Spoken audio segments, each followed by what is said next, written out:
what we're doing now, we're preparing for a flight. We were alerted. We came in, we got our patient list. We are on that list. There are several things with the patients. We know what their diagnoses are, how critical they are, if we're going to need a critical care team with us. We have 5 different stops that we're headed to, and we're actually going to different forward operating bases throughout Afghanistan.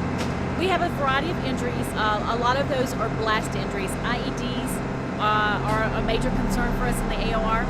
A lot of times these blasts, patients lose limbs. We do have one patient that we're going to be transporting that has lost one of their legs.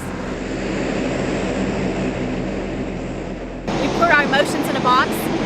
We set that box up on the counter. We take care of our patients, and we deal with the emotions later.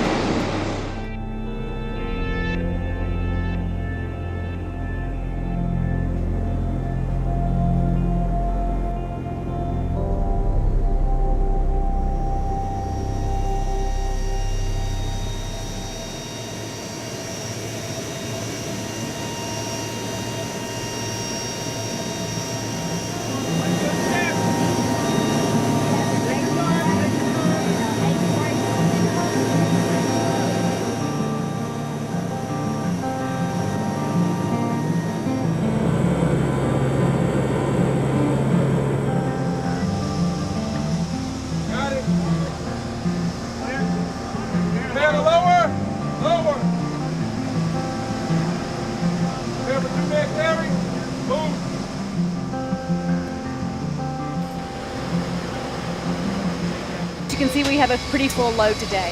Once the patients are brought on board, we secure them to the aircraft. We have brackets that secure the litters, and then the litter straps secured to the floor so that way it's not as bumpy on takeoff and landing.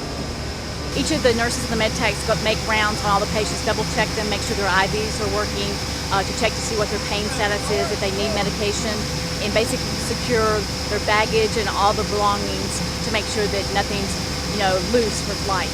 These guys are doing well, they're stable, but some of them are very critically injured. And we're going to do the best we can to take care of them and get them over to Bagram so they can see the surgeons.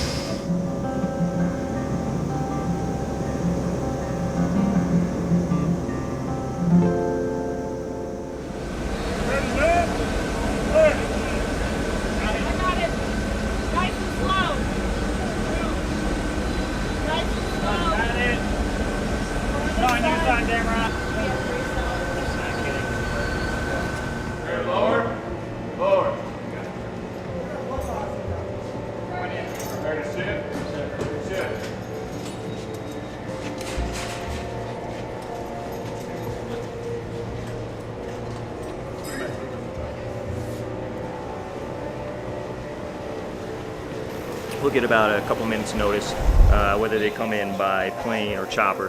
It all depends. We'll get a couple minutes notice. What we do then is call out a trauma call, and then that means everyone's come down here. Everyone you saw behind me, X-ray, lab, our trauma czar, everyone comes down here. So what happens is we stabilize these patients.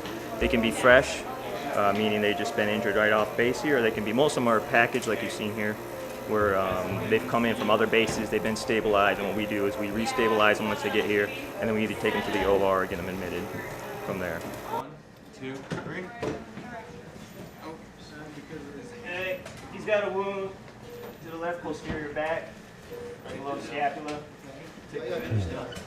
There should really only be 2 people talking when we run. Myself, the ER provider, whoever's here, and then the trauma czar. And really everyone else is just kind of listening and doing what we yell them out to do.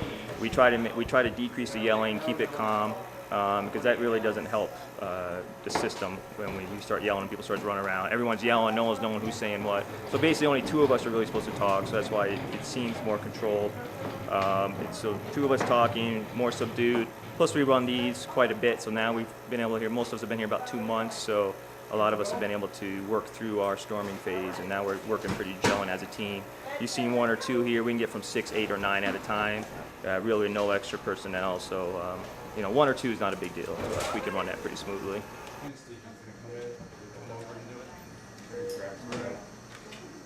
It's nothing like TV. You can see it's controlled chaos.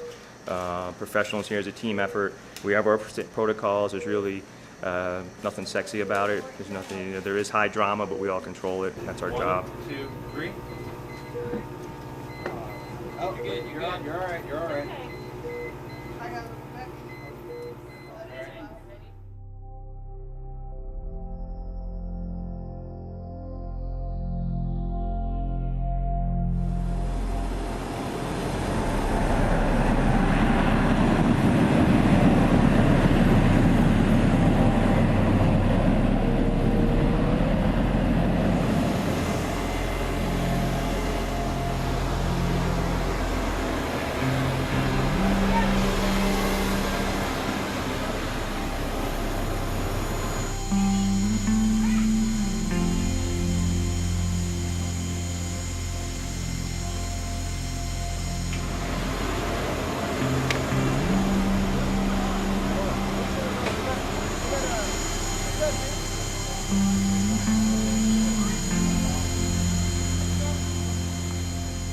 We have several patients that were wounded in action. We have several that are coming in with the really deadly stuff that everybody is out there seeing, and our job is to move them as quickly and as efficiently as they can.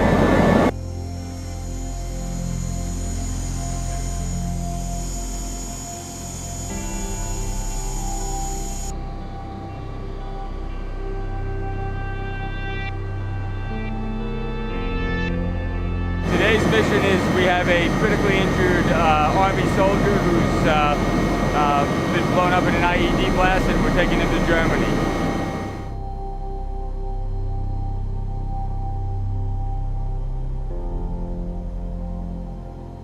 We bring them home back to you. It's not a glamorous job, it's not always fun, but it is necessary, and it is necessary because we care about them just as much as you. You can be rest assured that when you get to the airback, you're going to be taken care of the best. You're going to get the best care possible. We're proud of what we do, and we want to be the best that we can be for the servicemen.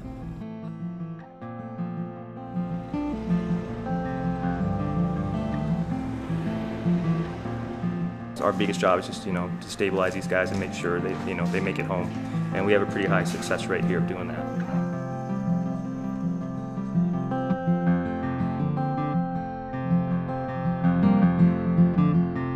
I don't think there's a better job out here, to be honest with you. I mean, I don't know who could do this or would do anything else. It's been an incredibly satisfying 6 months. This is our 38th mission, and it's been an honor to take care of these guys.